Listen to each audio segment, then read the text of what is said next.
Perfect. You read this side, you read this side. It's all set. Perfect. Perfection. So last time, Tanya, we were talking about breaking ourselves into a million pieces. You formed the subdivision. You're exaggerating a little bit. I didn't say anything about a million pieces. I said 10 pieces. I said many pieces. Dramatic. Okay, we're on YouTube if you want to put the I don't need to. I pay attention during class, Rabbi. What about your perception? Yeah, exactly. Hey, look who's here. So I think I just want to know what she does one day. I think the biggest Tanya ever. I think we need a bigger house. It's okay. Put some position. No. It's right there. No. We just need to longer the table. Yeah. Okay. So we're in the middle of Perek Chaf Tes 29, and we're talking about that Alter Rebbe was saying that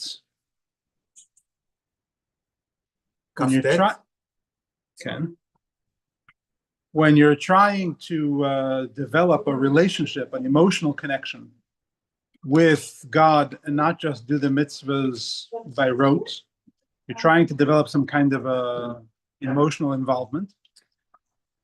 I had a bunch of examples of how we could do that. You can develop a love that you have that you develop through intense contemplation and meditation, or you can use the love that you have naturally.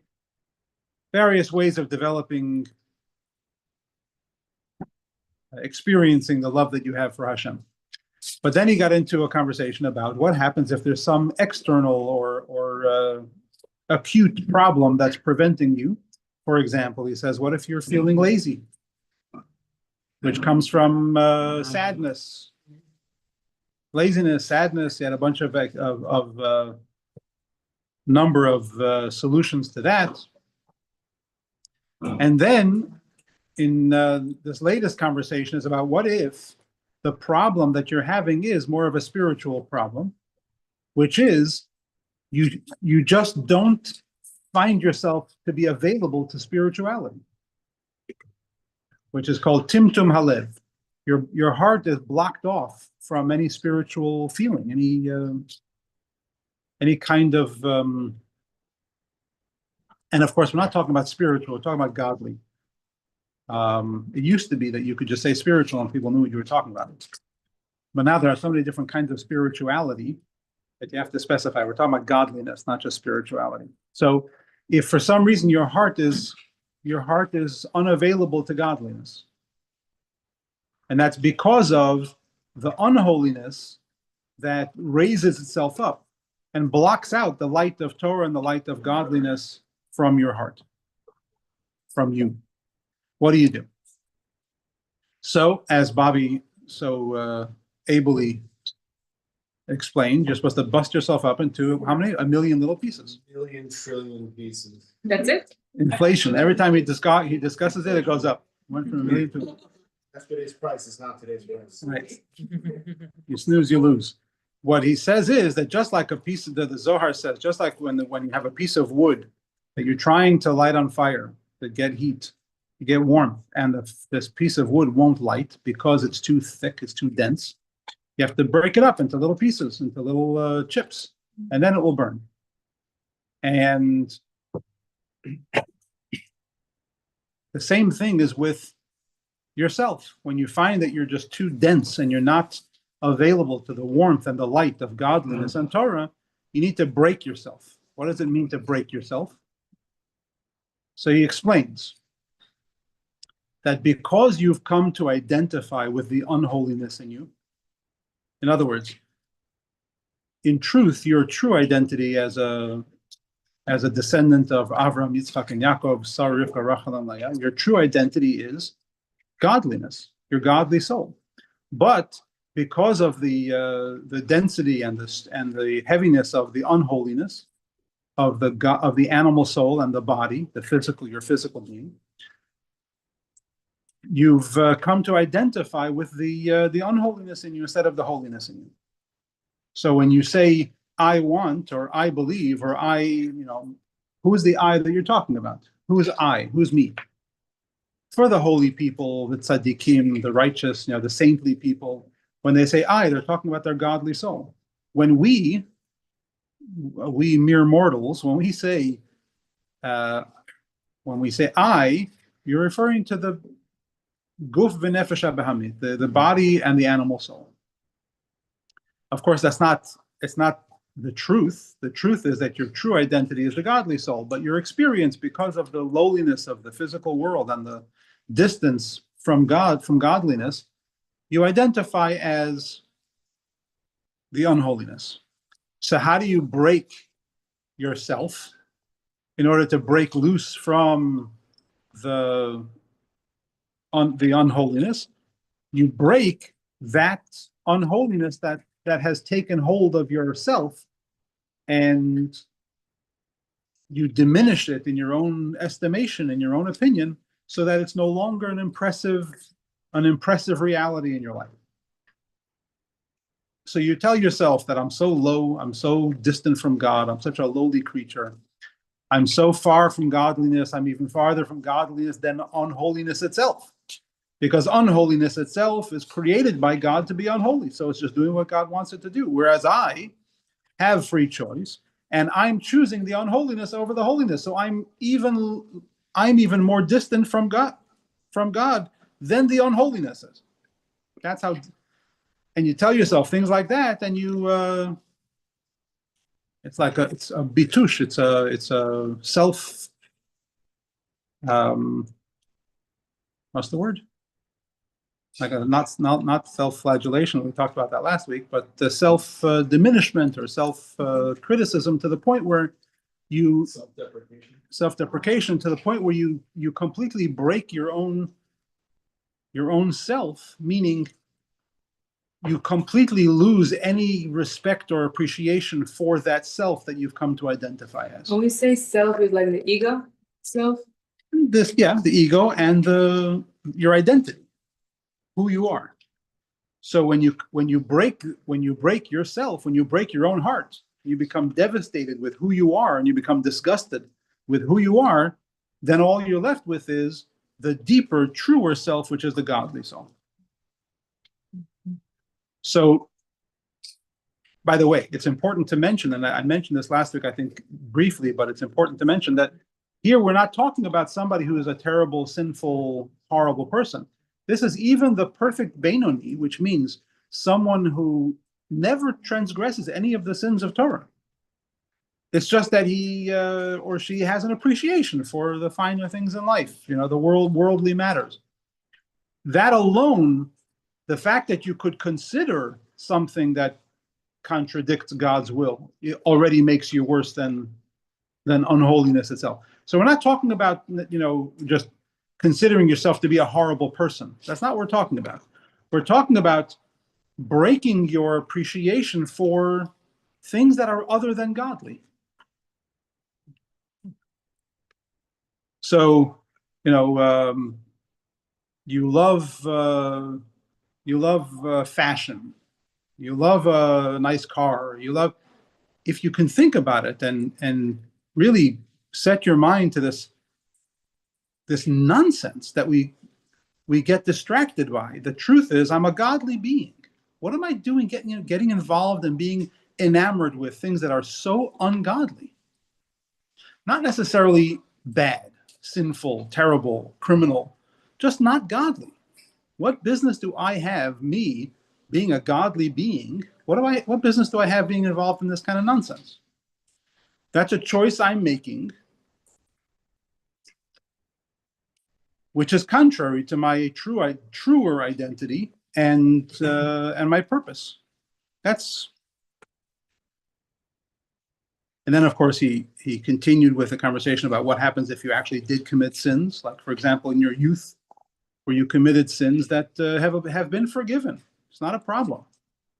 You were young, you didn't know, you apologized, you did teshuvah, you're good. But the fact is, you caused unholiness to be increased in the world instead of godliness. And you have to do more teshuvah and constantly grow from it and constantly do better and better. So then, obviously, then even more so, you have reason to be disappointed with your own spiritual state. So those are two possibilities. Now he's going to offer a third possibility. That's where we're up to today. A third possibility is, and this is a little bit, this is a little wild, a little out there. I think you might enjoy this, you might not. We'll see. Oid Yosem El Liboy. More so. What does it say there? In addition, here. In addition, Oid Yosem El Liboy. In addition to that which we've said until now, you should also take to heart. You should also consider Roiv Chalemoisav, your dreams. What do you dream at night? Shehem, most of your dreams are Hevel v'Ros Ruach. They're nonsense and broken spirit. They're not good. Why are your dreams what they are? Mishum she'ein nafshei oila lamayla. Listen to this. Because your soul at night, when you fall asleep, your soul, part of your soul, is supposed to go up to heaven and go through a refreshing, a cleansing, and come back to you all refreshed and wonderful. But if your soul is so weighted and so tethered that it can't rise because of the unholiness that it's been saddled with, then it doesn't go up. Very possible. Either that or sleep apnea. So so like when we have nightmares, it's because the soul is not comfortable going up. Wow. Let's listen to this. What about no dreams? Hold on. Let's learn it first, and then we can ask the questions. It's because we're smoking, yeah. As it says, Mi Yale Behar Hashem Nikicha Payim Begomer. Like it says in Psalms, who goes up into the mountain of God, etc. He who has clean hands, which means if you're involved in unholy things, ungodly things during the day, during your life, then your soul won't rise at night when it's supposed to. Is that where the expression comes from? How can you sleep at night doing what you've done? And then there's all this, Not necessarily, because we're not necessarily talking about somebody who has sinned a lot. We're talking about somebody who is just very involved in physical, non-godly life. So if I'm like bedazzled in jewelry all the time, and I wake up in the middle of the night. Yeah, it's all that bling that's keeping your soul down here. I mean, that stuff is heavy, By the crowd. Like it says in the Zohar, "V'inon sitrin bishin asyon medapkon bei." That other side, meaning the unholiness. Remember, we said sitra achara. The other side is unholiness. So those other sides, that from the unholiness, asyon umisdabkon bei, they come and they attach to you. Umoidian le bechalma mile de alma v'chulu, and they notify you. This unholiness brings into your awareness things of worldly matters. By the way, this could even be things that are true. Like you can have a premonition in a dream, but it's a useless premonition. That's also unholy. Ulizimnin, and then sometimes, in extreme cases, like if you've been really distracted during your life, then they mock you,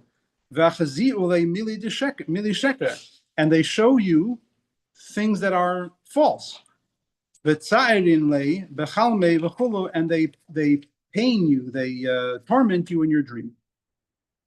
Like it says in the Zohar on Parshas Vayikra, Daf Chaf Hey Amid Beis, Amid Aleph Amid Beis, Ayin Sham Barichas. You can look there for further detail. If you want to know more about your dreams, look at the Zohar. I don't recommend you do that without professional guidance. Basically, what it's saying is that if you just pay attention to what you're dreaming, you can see where you stand with regards to holiness, to godliness, because we know from the holy books, from the Gemara, from later books, that holy people would have dreams in which they would discover new insights in Torah, or they would have questions that they had in holy matters and Torah matters answered in dreams. We just finished one of the JLI courses we had. a whole course on Jewish halachic responsa, which is an amazing course. And one of the things we talked about is there's a particular book called Shelot Uchuvot, rabbinic responsa, that a particular rabbi wrote entirely min hashamayim, from heaven. When he had questions, he would go to bed at night, he would write down the question, he would wake up in the morning, he had an answer that he got in the dream. God would give him answers in his dream. Okay, that's a holy person. But at least you have a contrast now. It is possible to have dreams that are purely holy. And my dreams, let's not go there. Which means that I'm not filled with holiness during my waking hours, so I'm filled with unholiness during the sleeping hours also. So that's another way of understanding how distant you are from God, from godliness, from Torah. So if you have this distance between you and God, that's another reason to feel bad and to break your own ungodly spirit. So that's option 3.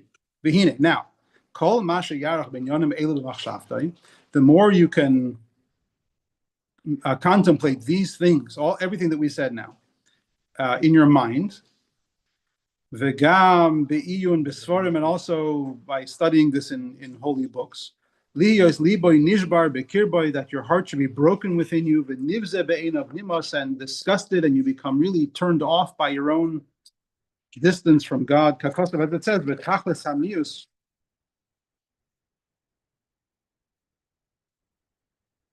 v'limas chayav mamash, to be utterly turned off by and disgusted by the ungodliness in your life. Through that, you come to loathe and really despise the unholiness itself. And you lower it down, you drag it down, you throw it down to the ground. And you throw it down from its high perch, and its arrogance. Remember, at the beginning of the chapter, we said the reason that you're having this problem of timtum halev, of the blocked heart, where your heart is not open to godliness, is because the unholiness raises itself up to block out the light of the godliness, right? All of this contemplation brings that unholiness back down to where it belongs. Because it raised itself up to block out the light of godliness. So by understanding the lowliness of the unholiness that you've come to identify with and that you've come to live with, by reducing it down to diminishing it down to the unholiness that it is, you break the hold that it has on you, and your heart becomes open to godliness. In other words, very simply put, to oversimplify it, if you recognize that you're enamored with nonsense and you become disgusted with that nonsense, then you become available to more intelligent things, to more holy things, to more godly things. So you got to get to a point that you discussed? Yeah. So you got to get to a point where everything is. What is the limit? Is very high? Except for holiness. Yeah. What do you say? What if your limits are very high? It's a good thing you're young. So then basically it goes 1, 2, 3 solution. You try the first one first, doesn't work. You go to the second, doesn't work. Try until you discuss it. Or do all 3. But when you say do it until you discuss, Keep doing it for your whole life.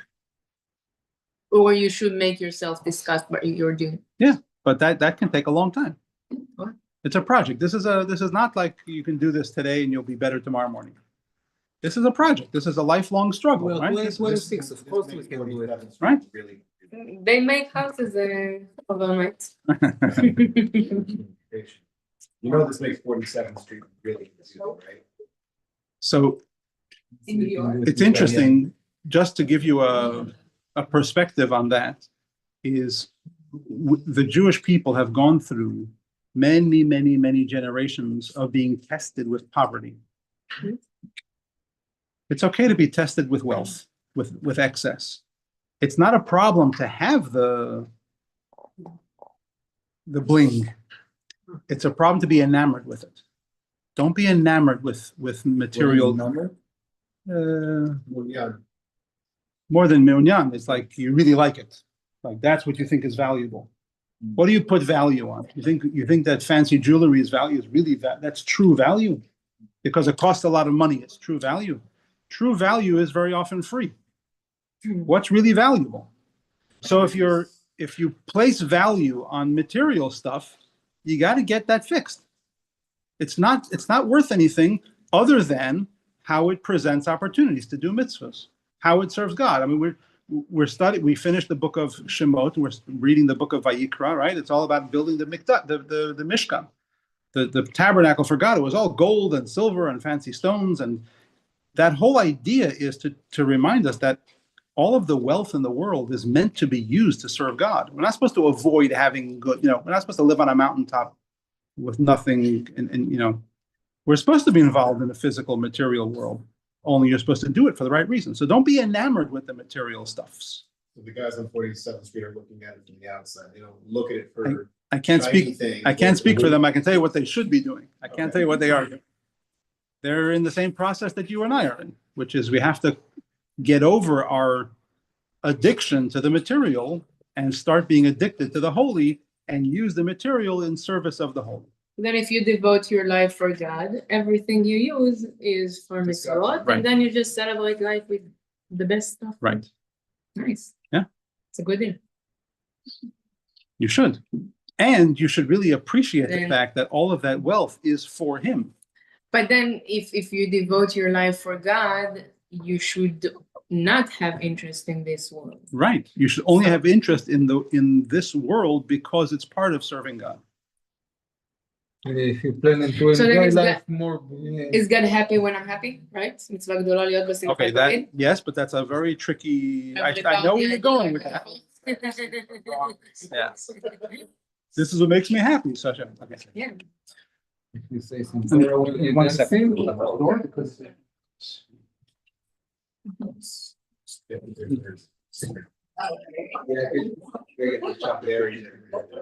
Okay.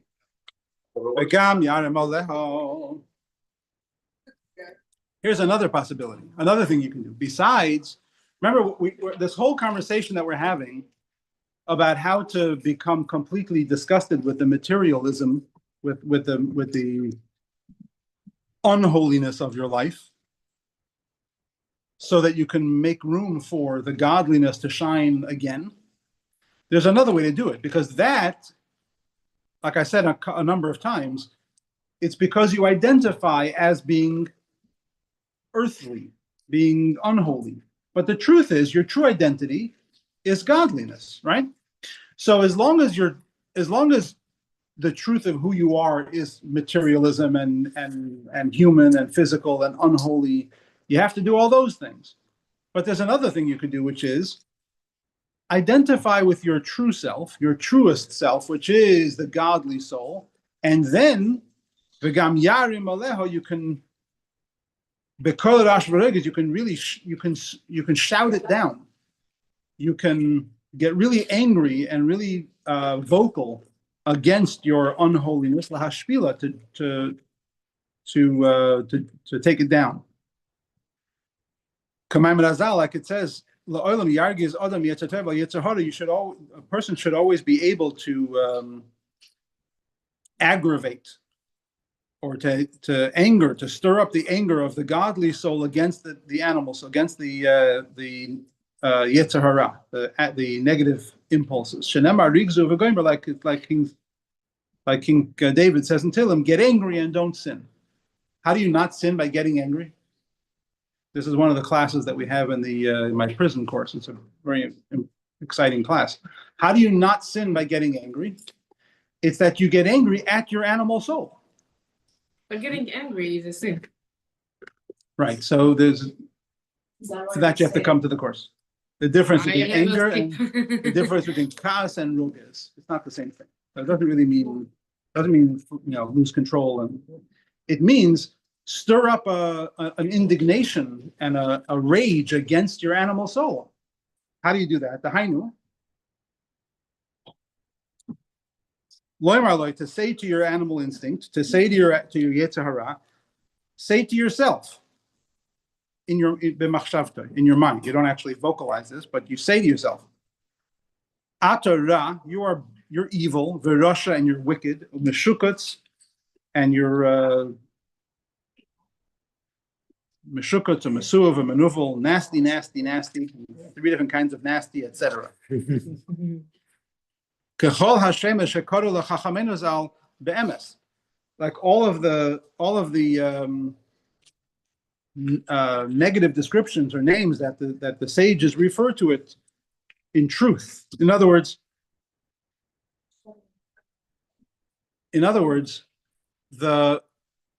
you could say, remember we had earlier in Tanya, and he's going to mention it again at the end of this chapter. Remember that analogy that the Zohar says about the king who hires a woman to try to tempt his son to test his goodness, his virtue. So what's she thinking? What's the temptress thinking while tempting the prince? She doesn't want him to She wants him to succeed. She wants to fail, and the prince to succeed. But that's only when she's aware of who she is and what her mission is.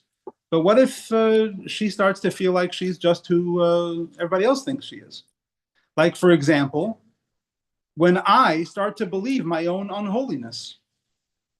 If I start to believe my own unholiness, then I identify with it, and then I become all of these nasty things.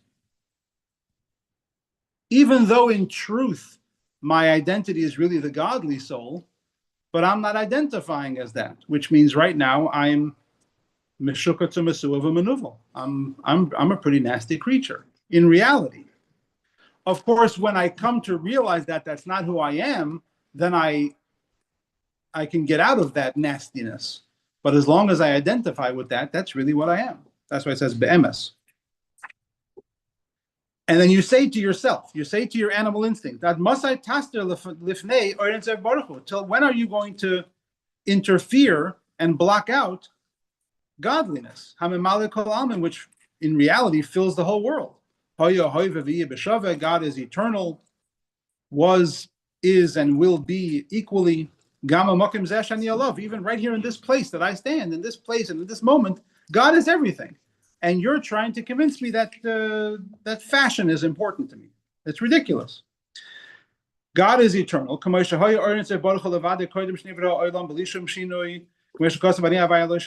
God is one and always was one and always will be one, regardless of whether the world exists or doesn't exist. Nothing changes in him. Because God is beyond time, etc. But you, my negative impulse, my animal instinct, my Yetzer Hara, Menovel v'chulu, you're lowly, you're disgusting. Makhisha emes, you deny the truth, which is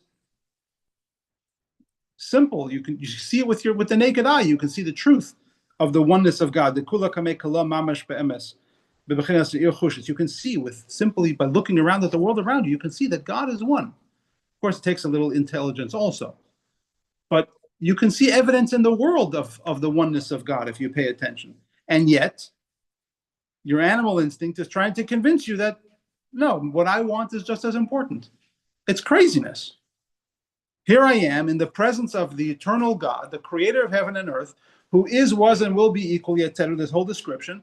And I'm thinking, yeah, but so what? I still like a good fashion. I still like a fast car. It's like, you're out of your mind.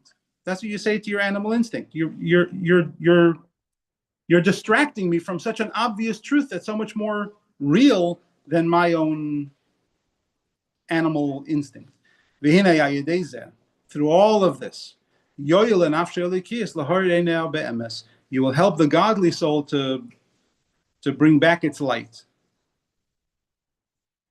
and be illuminated again by yichud through the oneness of godliness. By seeing it clearly, not just by a concept that you understand, as is explained, that in reality, this is really everything you're supposed to be doing. This kind of sums up all of your service of God. You want to know how to serve God? He just said it in one sentence. How do you serve God? By diminishing the animal instinct in you and letting your godly soul be illuminated with the light of God. That's the whole story. How Of is course. it בעברית? Like it's written here. Lahore neho be'emes yichud erin seif baruch hu b'riyah chushis v'lo b'b'chin hashmiya v'avan levad. That's how you say it in Hebrew. With in Ashkenazi. Shezeu sheresh kol ha'avoda. That's the case.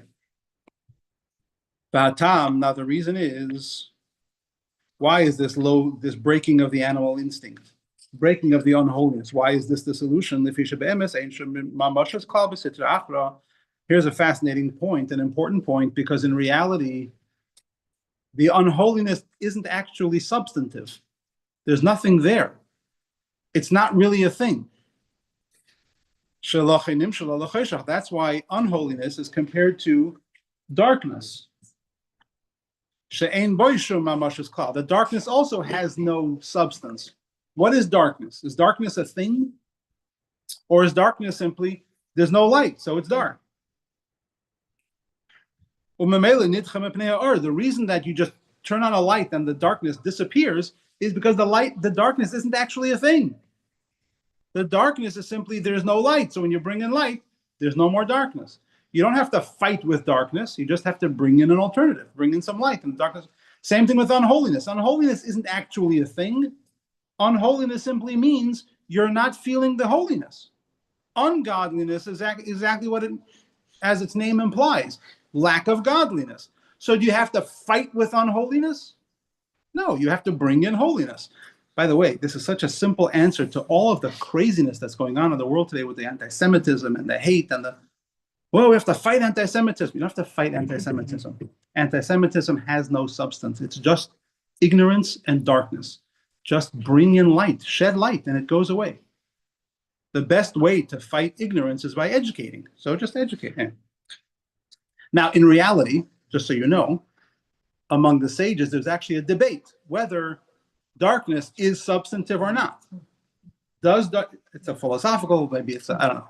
But there are two opinions. One opinion is that darkness is actually a thing.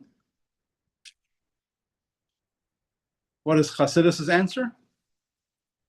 They're both right. Yeah. It's different levels, different kinds of darkness. Like in the 10 plagues, we're about to come to Pesach. In the 10 plagues, there was the plague of darkness, but the plague of darkness came in. All of the plagues were 7 days. The plague of darkness was 3 days and then 3 days, and then the day of seventh day.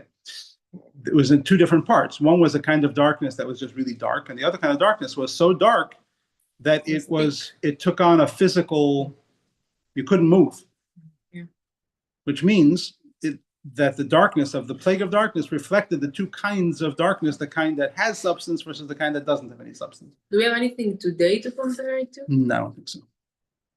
What? It's only spiritual, in a spiritual sense. Anyway, the point is that here, what the Alter Rebbe is referring to here is the kind of darkness, even according to the opinion that says that there is substance to darkness, and therefore there is the two different levels. We're not talking about the level that is where there is substance, because here we're talking about simply bringing in light.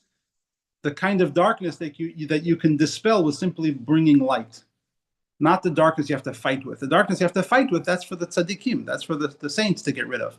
We're not trying to convert darkness into light.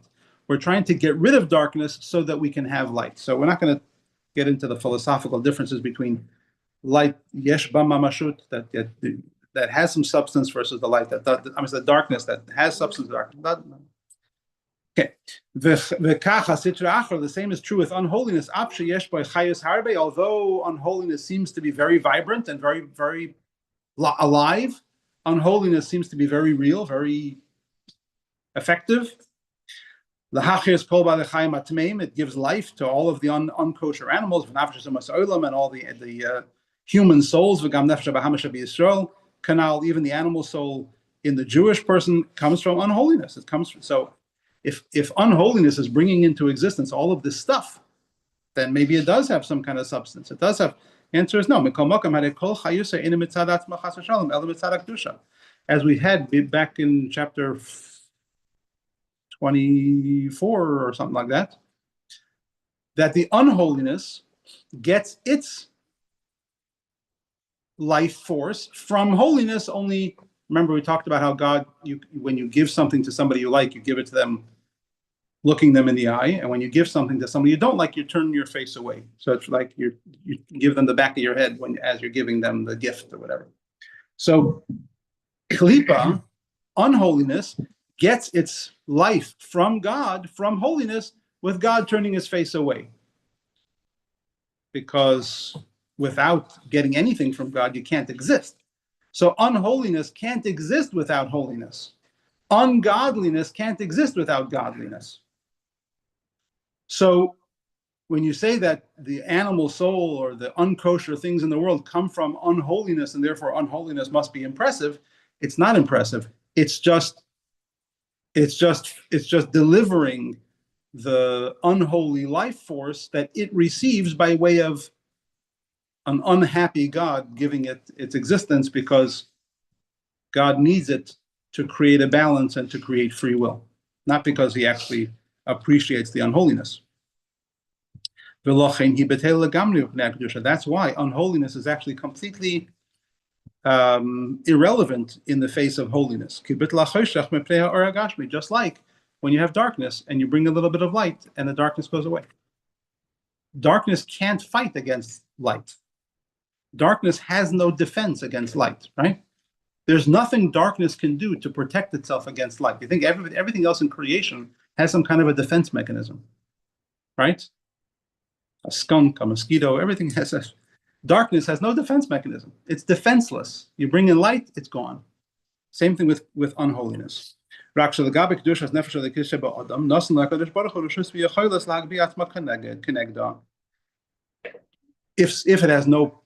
If it has no defense mechanism and it has no substance and has no power, then how is it so effective in my life? In my life, it seems to be very effective. In my life, I feel like the unholiness is very real. So why is Alter Rebbe saying here that the unholiness is actually nothing and it's irrelevant? It's because God did this in order to create the challenge that we have. God gave it permission, he says. God gave unholiness the permission, so to speak, to raise itself up, as we mentioned at the beginning of the chapter, to create a challenge to the holiness. Kidei, in order that so that the person should be inspired to put up a fight. La shpila, to drag it back down to where it belongs. By breaking one's own spirit and coming to be disgusted with the unholiness. This is the plan. Just like the woman who's hired to be a temptress. That's just part of the plan. Don't be confused. And when you are inspired to do this and rise up against unholiness, then you have Isarusa de La'ela, then God responds in kind from above. That God helps us to tear down the unholiness. The Hainu, this means Shemisira mememshalta v'yacholta, that God brings it down from its place of influence and from its ability, umesalka mimena hakoyach v'reshus, and takes away, revokes from it the ability and the permission that God gave it. That permission that God gave on holiness to challenge the godly soul, when we put up a fight, God revokes that permission in my life, and the unholiness no longer has that ability to fight. So by me putting in a little bit of effort, God, it's like what happens if the river you're trying to cross is too big for the bridge that you have? You can only stretch a certain amount. Well, how do you get across? The challenge God is giving you is bigger than you can do. You can't tear down unholiness. Unholiness is huge compared to your own. The answer is, it's like building a tunnel from two ends, building a bridge from two sides. God is going to do his part. Don't worry. You have to do your part. You have to tear it down to the best of your ability. And then God will finish the job. Like the Mishnah says, Lo alecha malacha ligmor. The job is not yours to complete. You're just supposed to do your share. That's what he's talking about here. Ve'azayan then, memela on it just automatically betela v'nitchis. It is nullified and it's pushed away. Just like darkness is pushed away by light. Now the Alter Rebbe says we have an example of this literally in the Torah itself. We have a story in the Torah where this exact thing happened. The story in the Torah is that when the Jewish people were in the desert and it was time to go into the land of Israel, they sent spies into the land of Israel to check it out. 12 spies, and 10 of them came back with a very negative report about the land of Israel. 2 of them were optimistic, 10 of them were not happy at all, and they said, we can't do it. God will not be able to get us into the land of Israel. He won't be able to conquer the kings of the land of Canaan. It's a shocking statement. How do you say God won't be able to? God just brought 10 plagues and split the sea and came down on a mountain. For whatever reason, there are plenty of good explanations for why they made this mistake, but the mistake was that they believed that God could take care of one king of Egypt, but he can't take care of all of the kings of Canaan at the same time.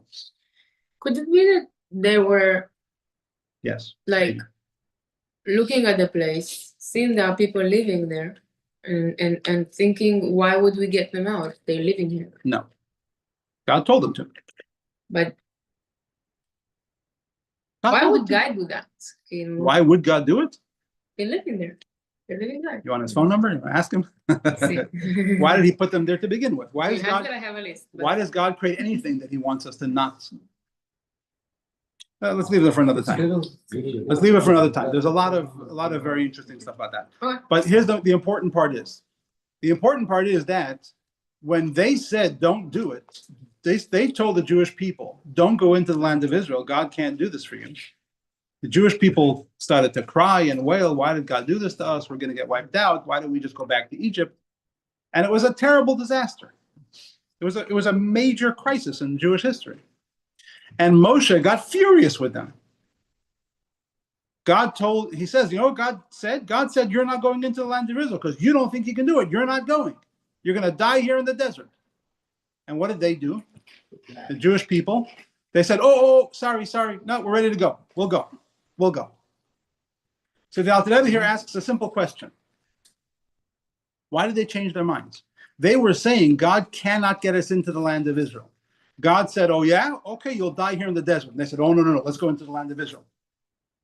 What changed their mind? They still don't think he can do it. Their survival. Why did they change their mind? Well, no, they thought they're going to die in the land of Israel. They thought if they go into Canaan, they're going to get killed. But at least they So get that chance. 1 second. If they go into the land of Israel, they're going to get killed. So God's threat to them is, no, you're going to stay here and die in the desert.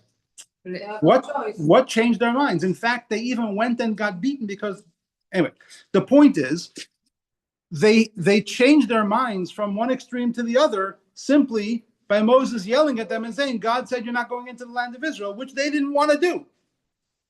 So the Alter Rebbe says here, look at this fascinating analysis of the story. About the Meraglim, the spies. First they said the land of Canaan is too strong for God. God can't do it, as the commentaries explain. They didn't believe God was able to get them into the land of Israel. And then after Moses yelled at them, they said, no, we're ready to go. We're going into the land of Israel. Where did they suddenly get this belief in God's ability to get them into the land of Israel if just a moment ago, before they got yelled at, they didn't think he could do it? The Alter Rebbe says,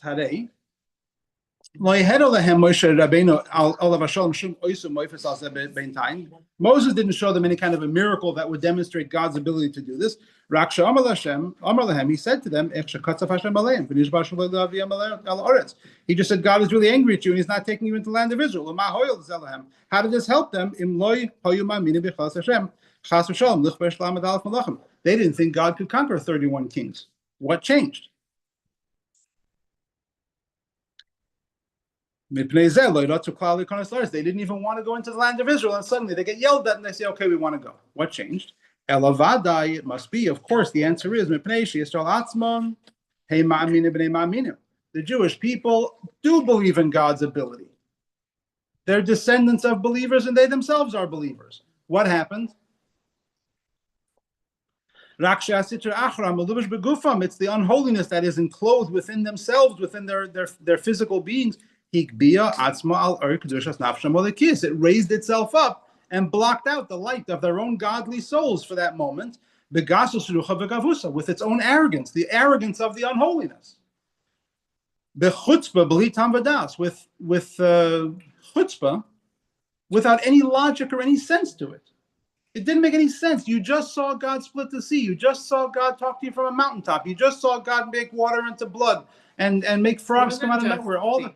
30 years ago. All of this. No, this is before they waited 40 years in the desert. This is right at the beginning. This is the spice story, no? Yeah. Why did they end up stuck in the desert for 40 years? Because of the spies. No, the spices were after Matan Torah, no? Yeah, Matan Torah was 40 days after they left Egypt.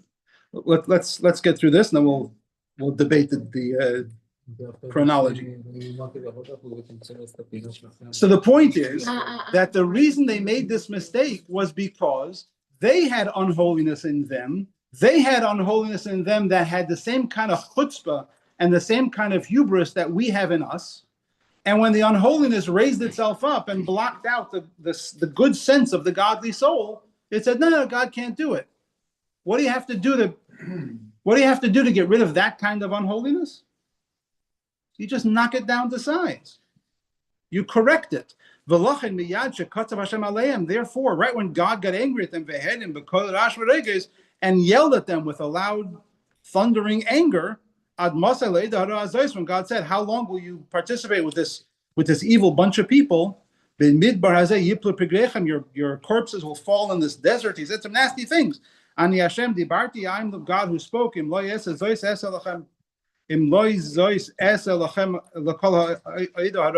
I don't actually fulfill this threat that I'm threatening to do.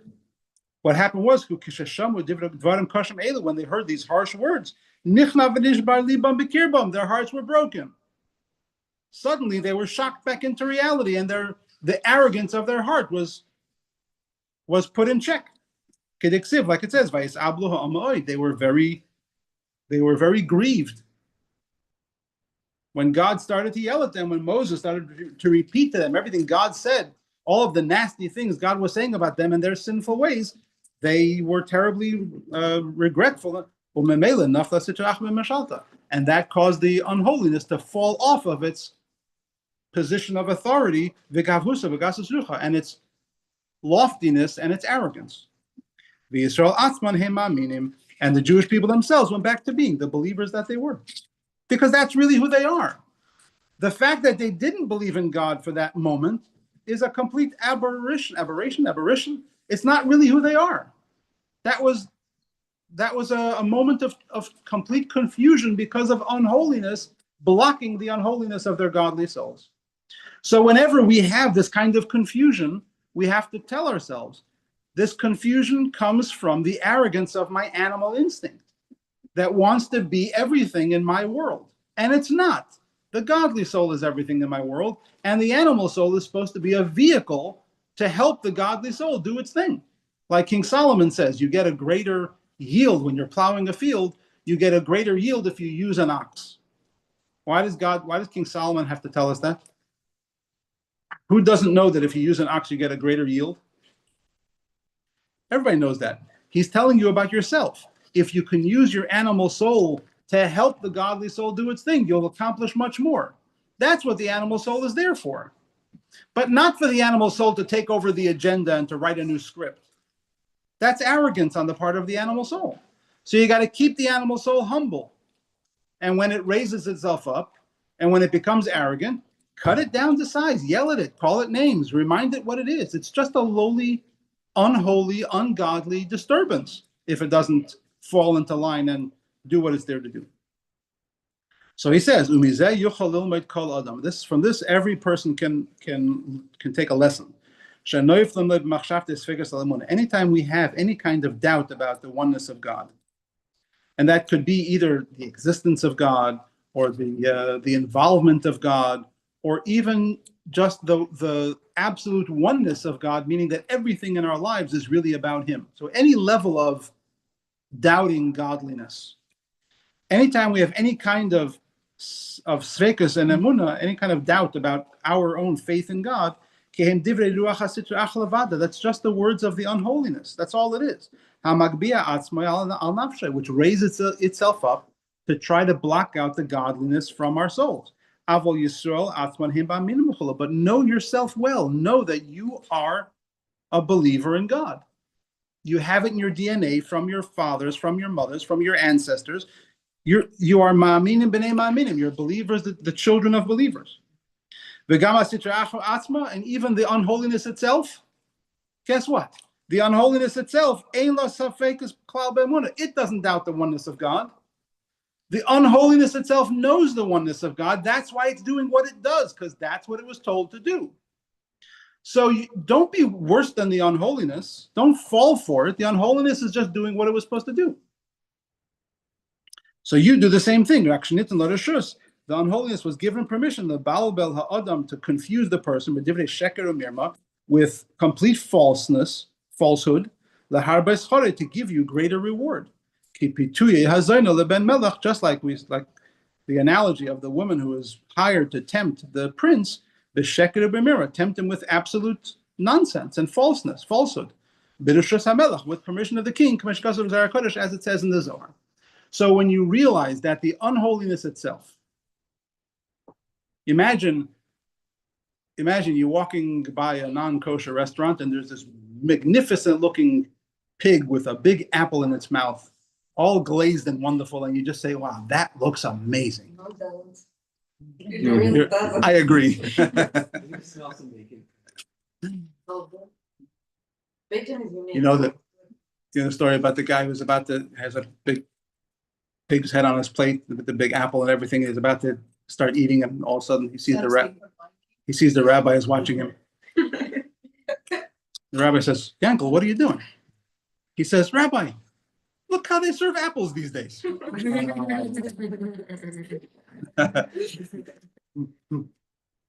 it unkosher to have an apple? That's Thanksgiving. Very. Wait, why? It's not meat. If it touches it, You know, is it debatable? No. If it's not unkosher, it's disgusting. So, anyway, the point is that when you look at something that is tempting and you think, wow, I want that, you should also think, it's doing its job. What's wrong with me? The story of the chassid who, the joke is that you wake up in the morning and you have to go to, davening.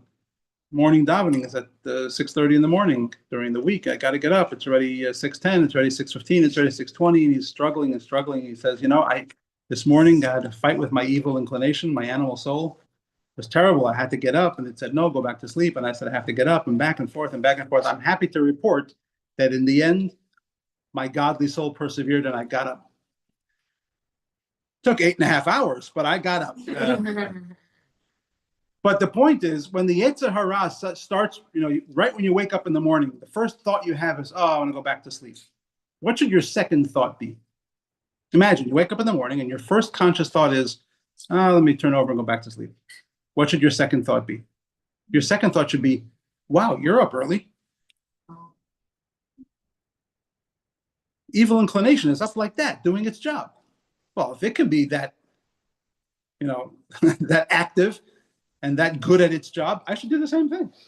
Why can't I be as good at my job as the animal instinct is? Yeah, exactly. The point is, when you have temptation or when you have doubts about how important what God wants is over what I want, know that temptation, that feeling, is all part of the plan. And if the negative instinct in you can do its thing so scrupulously and so effectively, then you should do your job just as well. And resist the temptation that it puts before you. like the analogy of the temptress. Everybody knows what she's doing. She is hired by the king to prove the prince's virtue. So why would the prince be stupid enough to fall for it? Because he's a prince. Because he doesn't know that that's the plan. But if he knows that that's the plan, how could he fall for it? That would be ridiculous. So anytime you have any kind of temptation, just know that that's what's going on. God is putting it there, any kind of temptation. God puts the temptation there to give you the opportunity for a greater reward, he says. What's the greater reward? Is there ever a temptation towards holiness? I just asked you a question. Oh, but I'm going to respond to the question. Why do Jews always answer questions with questions? I don't know, why do we? Why not? Exactly. Why not? What's the? I don't even remember my question. Sheesh. You're like the evil inclination, distracting me from my. That's why I sit across. This is by the Those are fire. bigger reward What's the bigger reward? than temporary reward. Yeah. So what's the bigger reward? Holiness. More time in heaven. I don't know. The greater reward is Our. the closeness and the oneness with God. Is there ever a temptation towards that, or is that something you just got to go for yourself? The temptation towards what? Like towards holiness? Yeah, godliness? you have that. The temptation. Yes, there's It never that. shows up as like, buy one, get one free Corvette, it's never like that. So there's a great story. The Rebbe Yitzchak of Barditchev was one of the great Hasidic masters in the times of the Alter Rebbe. I think it was his brother-in-law. Their children married. They're mechutanim. Their children married each other, I believe, if I'm not mistaken. Anyway, so he was always very quick to play lawyer for the Jewish people. He saw somebody doing something wrong, he would have a positive perspective on it. So one time he walked out of the shul and he saw a guy still wearing his talis and tefillin, brushing down and washing his horse, getting the horse ready for the day of work. So other people scoffed at him. That's what you do while you're in the middle of your prayer. And the Rebbe Yitzchak of Barditchev said, look, even when he's doing his mundane activities, he's praying to God. In other words, see the positive. And it wasn't just gimmick for him. He wasn't just being cute. That's what he saw. He saw positivity. Point is that he once said to God, he said, very clever of you, God. You put all of your holiness and all of the goodness of Torah and mitzvahs into a book. And then you fill the streets of Barditchev with temptation. And you expect us to succeed. I have an idea. Put all of the holiness and godliness all over the streets of Barditchev and put the temptation in a book. We'll succeed. That's what you're asking for. You want the temptation to get close to God? Study a lot of Torah. What are you doing tomorrow morning? Going to Soledad. You have two options for coming with me. I like the other one. Gentlemen and ladies and gentlemen, we have concluded chapter 29. We'll start chapter 30 after Passover, but I want to, Wow. took a while. I want to invite you to come Sunday. Sunday is going to be the 11th of Nisan, which is the Rebbe's birthday. So we'll have a Farbrengen. And we'll talk about more of this, and we'll get into a lot of the questions all of the questions that pop up during class that I don't get to because I'm trying to get through some material. We can talk about that. Huh? You have extra black hats for Mr. Brandon? You bring your own BYOBH. What time on Sunday? What time on Sunday? Good question. Well, let's say 7. 7? Yeah. Depends if you start to drink from the. Depends how the ocean do. You explain 7 what p.m. What is a Farbrengen? A Farbrengen is a very important Hasidic tradition where What's the ocean doing by you sit together and you encourage each other to overcome your own spiritual sluggishness and rise to the occasions. Is it fine only? No, absolutely. Anybody Anybody willing to listen?